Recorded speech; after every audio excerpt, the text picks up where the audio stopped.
Please be seated.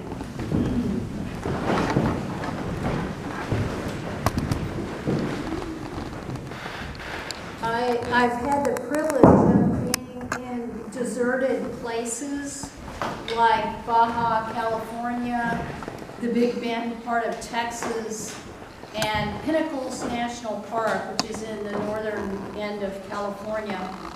All places where the sky is so full of stars that you feel like you can reach out and touch them.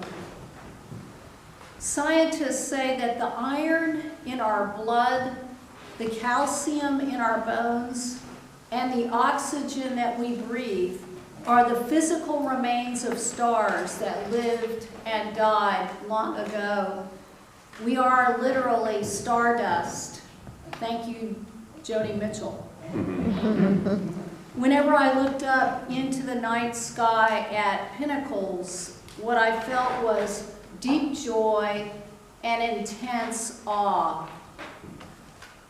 Researchers say that when we experience awe, it imbues us with a different sense of ourselves as somehow smaller. When we feel awe, we are reminded that we are a more humble part of something much, much larger.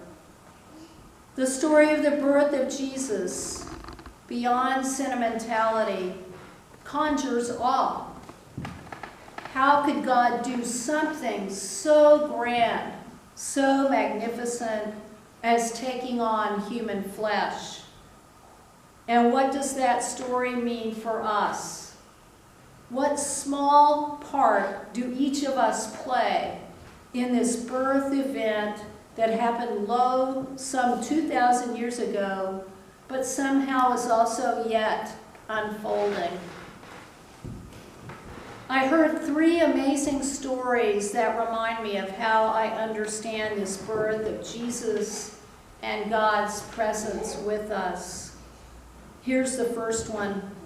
It took place in Jerusalem, sadly starting with a terrible attack that happened between Palestinians and Jews. The horrible event happened about 100 yards from a school, and it was a school that had a religious Jewish curriculum. The school had a Palestinian janitor, and immediately the parents began tweeting about whether or not this janitor should be trusted. She might have radical friends or relatives who could potentially incite violence on campus. Were their children safe? Did the janitor have to be fired? Apparently, the parents were split 50-50, half thinking they should fire the janitor and the other half not wanting to do that. So what happened next was really inspiring.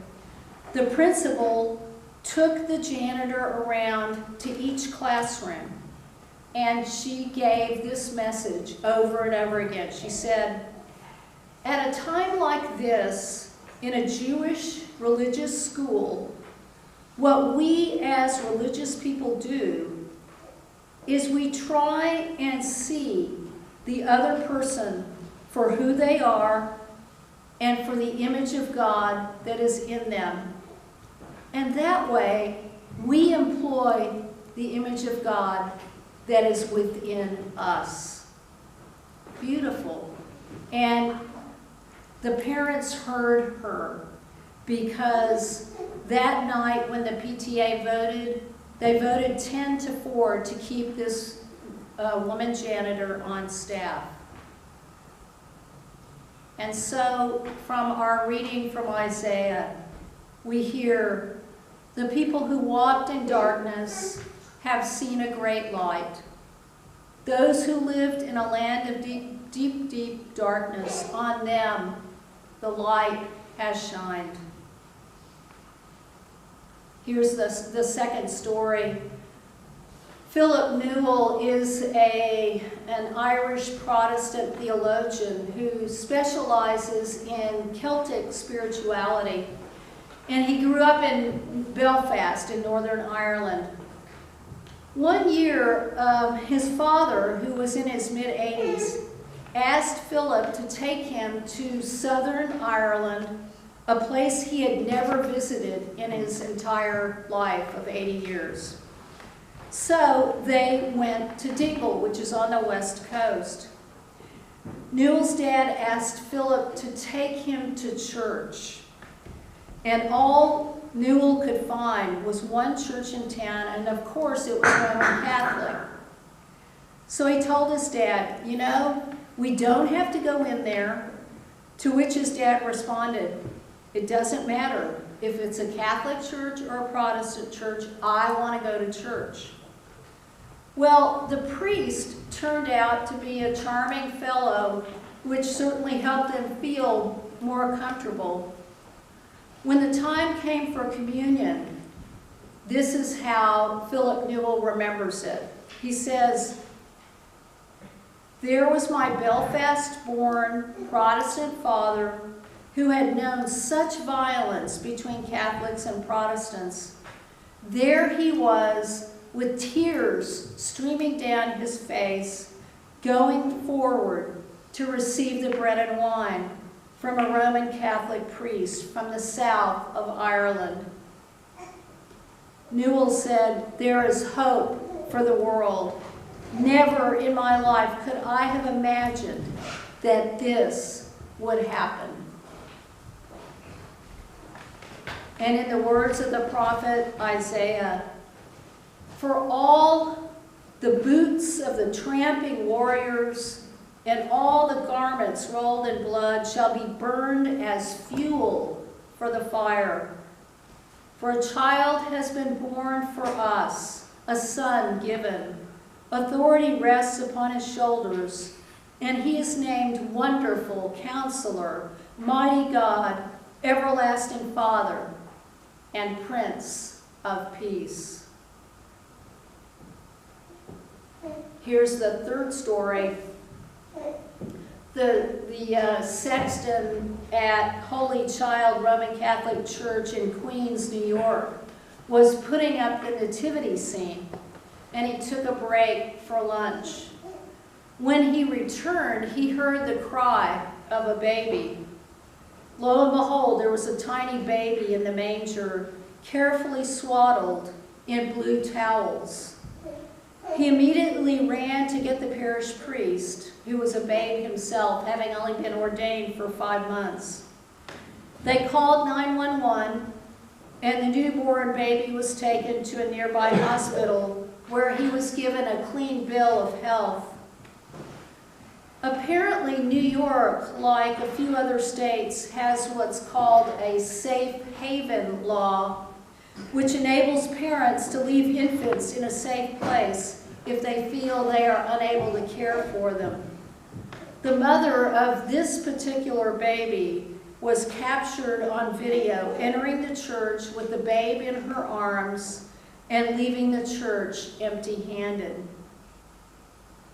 The priest, wise beyond his years of experience, said this: a church is a home for those in need.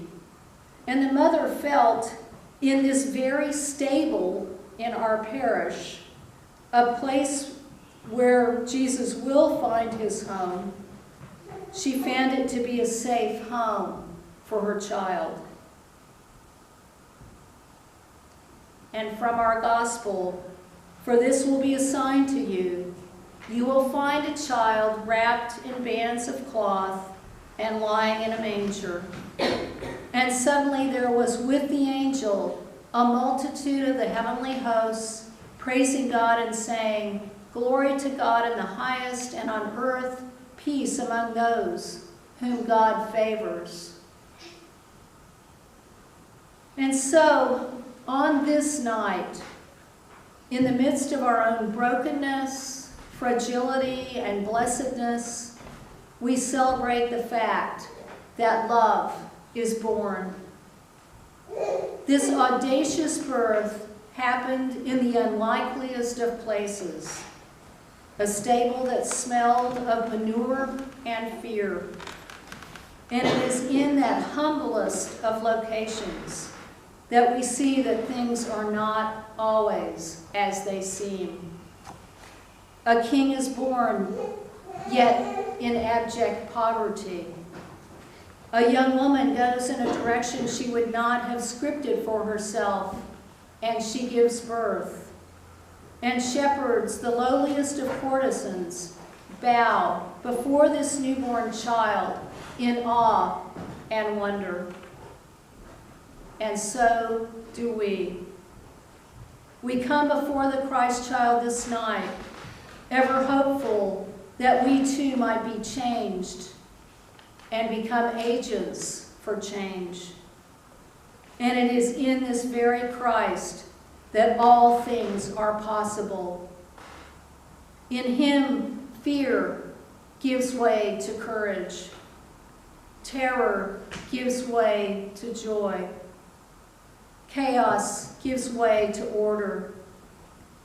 Tears are changed into laughter. Despair into awe. Tyranny gives way to freedom, and our divisions cease. It is in him that we find all that we seek. For it is in this auspicious birth that we meet the one who holds all things together, things that otherwise collide or don't make sense, our hopes and our despair, our dreams and our desolation, our loneliness and our belonging, our deepest longings and our sense of completion. Just like the words of a well-known Christmas carol, the hopes and fears of all the years are met in thee tonight. And so tonight, on this brisk, star-filled night, we, touched by stardust, walk straight into the kingdom of heaven. May we welcome this most precious of gifts, this light of all lights, into our hearts, and then take that light out into our world. Amen. Amen.